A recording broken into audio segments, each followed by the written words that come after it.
it is a difficult time for oppositions in Victoria at the moment. The Liberal opposition has been tearing itself apart because they don't think they've been going hard enough against the Daniel Andrews Labor government. Let's go to Victoria now and catch up with federal Liberal Senator Sarah Henderson. Thanks for joining us, Sarah. I want to come to federal issues in a moment, but just a reflection on your state colleagues. Looks like it's going to be a leadership showdown tomorrow with Matthew Guy probably challenging Michael O'Brien. Is this because they've been too compliant, not attacked aggressively enough the Daniel Andrews Labor government? Well, Chris, good afternoon. And with great respect, I am going to defer to my state colleagues in relation to these matters. I know it is a very difficult time for the state Liberal opposition, but I won't be speaking on their behalf. So apologies for that, but I'll leave it to them to make their comments. Well, you must be disappointed in their performance then in holding Daniel Andrews to account. You've criticised some of the management of the Andrews government when it comes to this pandemic, but it doesn't seem that Michael O'Brien has really cut through. Well, Chris, I think there have been some very important statements made by the Liberal opposition over a very long period of time. And, there have been many voices, but it's not just the state Liberal opposition. I think so many Victorians are pulling their hair out in relation to the public health restrictions. But as I say, I am going to leave the commentary to others. So I hope you do respect that. Well, I'm going to have to respect it, I suppose. I can't make you say anything. I do want to show our viewers some of what's been going on in Victoria today. I'll start off by showing what the current opposition leader, Michael O'Brien, had to say. Have a look. So I've taken the decision to arrange an in-person meeting of the Parliamentary Liberal Party meeting tomorrow morning. It's time to put these issues to bed because Victorians want the Liberal Party focused on Victorians and not on ourselves. That's all I've got to say at the moment, and I'll see you all tomorrow morning. OK, so tomorrow morning is the meeting. Can you believe they couldn't meet in Parliament House because COVID restrictions? They didn't have a big enough room. But here's Matthew Guy, the former opposition leader. Here's what he had to say today. He's expected to challenge or at least be nominated as an alternative.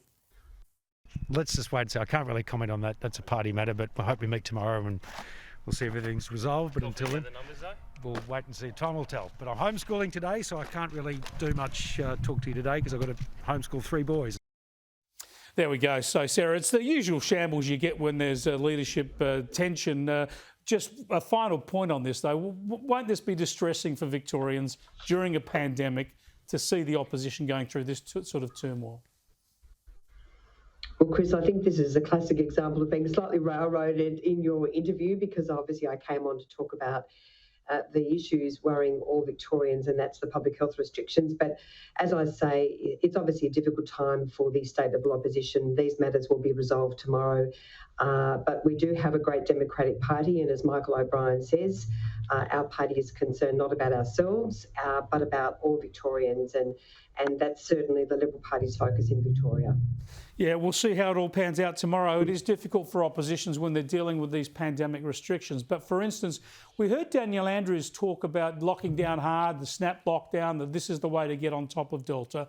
And so far in this outbreak, the infection count has run ahead of where New South Wales did early on without a lockdown. So does it mean that Daniel Andrews needs to move a lot faster in lifting restrictions in Victoria? Well, Chris, we've been speaking for a long time, at least 12 months, about the need for proportionate public health restrictions. And I have been critical about a range of public health restrictions in Victoria, as some of them have been completely unjust. But at the moment, I'm dealing with so many cases, Chris, where Victorians have travelled interstate and they are being denied a permit to return home. And look, I just want to show this to you. This is the front page of the Courier, if you can see that.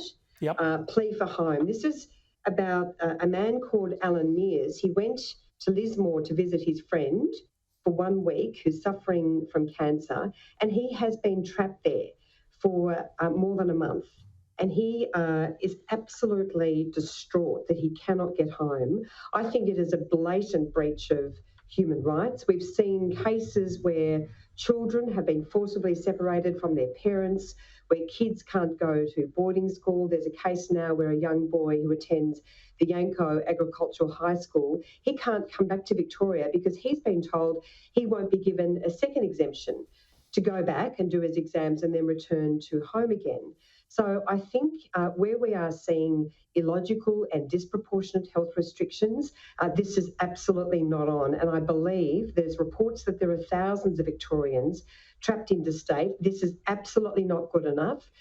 This is appalling, disgraceful. I'm so angry about it. And I say to Daniel Andrews, for God's sake, Premier, tackle this issue, give these people a permit. They have a right to come home. In the case of Katrina and Dennis Slay, and you can tell, Chris, I'm so upset about this.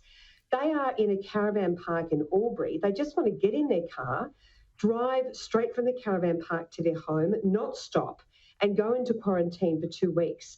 And they have not been given a permit to cross the border in a place where there are no COVID cases. This is absolute bureaucratic Labor Party madness.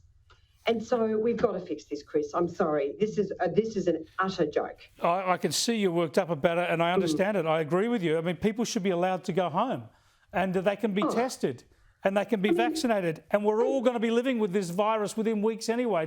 To visit this sort of trauma on people is just heartless. I mean, even if they issue a permit, the government issues a permit where they stipulate what they've got to do, get a COVID negative test, travel straight to your home, quarantine for 14 days, no issue. But what a disgrace that we are seeing children forcibly separated from their parents. I mean, I had another case down in Geelong where a young girl could not reunite with her mother, and that was really distressing. She was suffering mental health issues as a result. And the absolutely disgusting, revolting decision in relation to that little 3-year-old boy in Queensland.